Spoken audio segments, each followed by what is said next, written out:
This morning we were fortunate enough to join members of the Ongava anti-poaching unit, performing one of their primary functions, which is the monitoring of the white and black rhino of Ongava. What they had done early this morning is they, on a normal patrol, had gone out and found fresh white rhino spoor in this instant, and had called it into us, and we were lucky enough to join them fairly early. On arrival, we were briefed by the APU team, APU standing for anti-poaching unit. They told us the do's and don'ts of what we should do while we were accompanying them on the spoor this morning. What started off as a cow and calf spoor, we took that spoor for a couple of kilometers, and it eventually was joined by an adult male, at least what it looked like an adult male from the spoor. There were some quite interesting markings along the trail. So when the bull had moved onto the scent of what looked like onto the scent of the female, there was a significant amount of white rhino territorial marking that was taking place. We were interested to see who the rhinos were that we were going to find, especially the cow and calf, as there seemed to be some indication that perhaps the cow was being followed by the bull, perhaps because she was in season. So we continued on this trail for a good portion of this morning. We found one or two spots where it was evident the animals had joined up and had actually lain down and rested a little bit. So there was an area under a tree which was clear of all grass, and it was clear that from the imprints on the floor that these rhinos had been lying down and resting. It was quite easy to differentiate from black rhino dung in that it's mostly full of grass. Black rhino obviously being browsers, they eat twigs and brush, whereas the white rhino eat only grass. So this dung was clearly white rhino dung, and it was very fresh. Shortly after that, we actually had a visual of the animals, and the APU identified the female as Leia, or Okui, one of our founding white rhino cows, and it's the following of the bull on the spoor.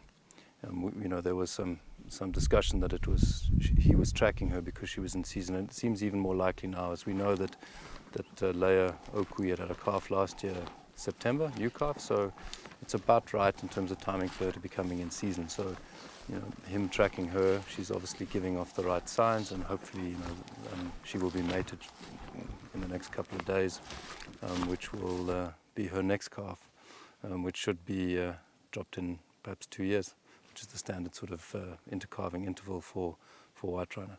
So it was a successful track. The actual sighting of the rhino was difficult. It was in thick bush. We actually moved off these turf plains, this Mopani shrubland, into sort of a rocky concrete area which has mixed Mopani and thick acacia felt. Quite ideal habitat for actually the other species of rhino on Ongava, black rhino.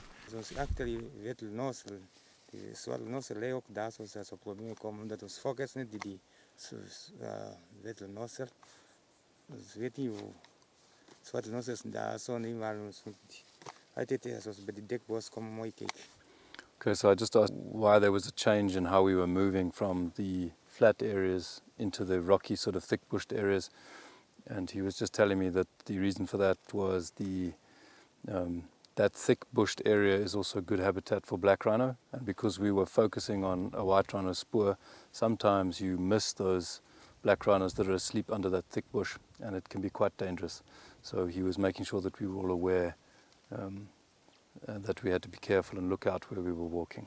The APU weren't able to take identification photographs, but they were able to identify the animal, GPS the location of the animal, and fill in the sighting forms, which is important because all that information gets assimilated into our database for our rhino and our rhino program. So although we didn't get the ID photographs, the actual the tracking was a success because the rhinos were found, and they were found in good condition and healthy. Our main research project on white rhino has been the paternal and maternal genetic lines in our wild population of white rhino. When we initially started that project, we thought we could get sufficient DNA and variation in the DNA and the markers in the DNA to establish those maternal and paternal lines just simply through the genetics and the DNA. But what became evident as the project developed was that the quality of the DNA and the similarity in the white rhino DNA, because of the bottleneck that occurred around 1900, where the entire white rhino population was reduced to less than 100 individuals, was so similar that without monitoring data and observational data, the project would not have succeeded.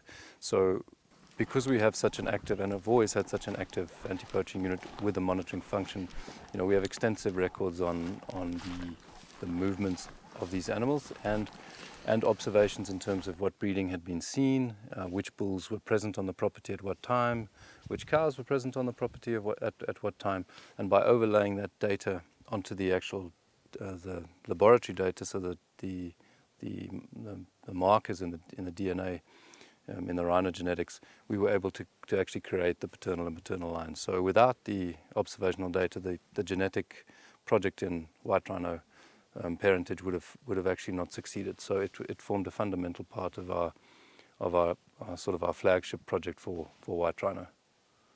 The future of rhino in Namibia, I think, it's going to be challenging. I think the pressures that we face from illegal syndicates and illegal trade in wildlife are definitely going to make the future of rhino, I wouldn't say uncertain, but it's not going to be an easy path. Stakeholders in rhino conservation in Namibia have definitely raised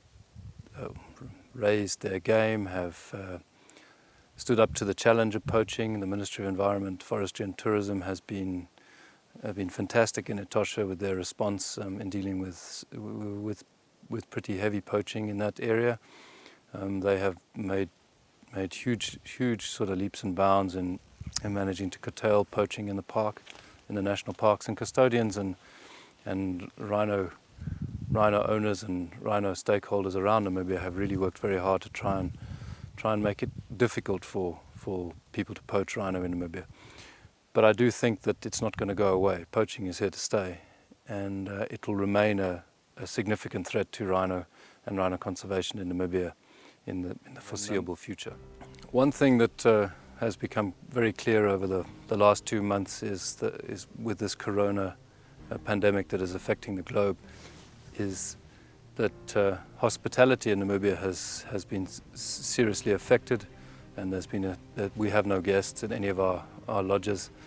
But the people who have had to stay behind to look after the game reserve and make sure that it is still here when hospitality recovers and guests come back and visit Namibia are the anti-poaching units of Ongava. They have to make sure that this environment and this wildlife haven is still around and still here for people to come back to in a few months or 12 months, whenever this pandemic and its global impact starts to slow down. So it's really brought home for us the importance of the security staff and the anti-poaching unit and the monitoring that we do on Ongava, and that effort to protect these animals so that it is around for the short-term and the long-term future.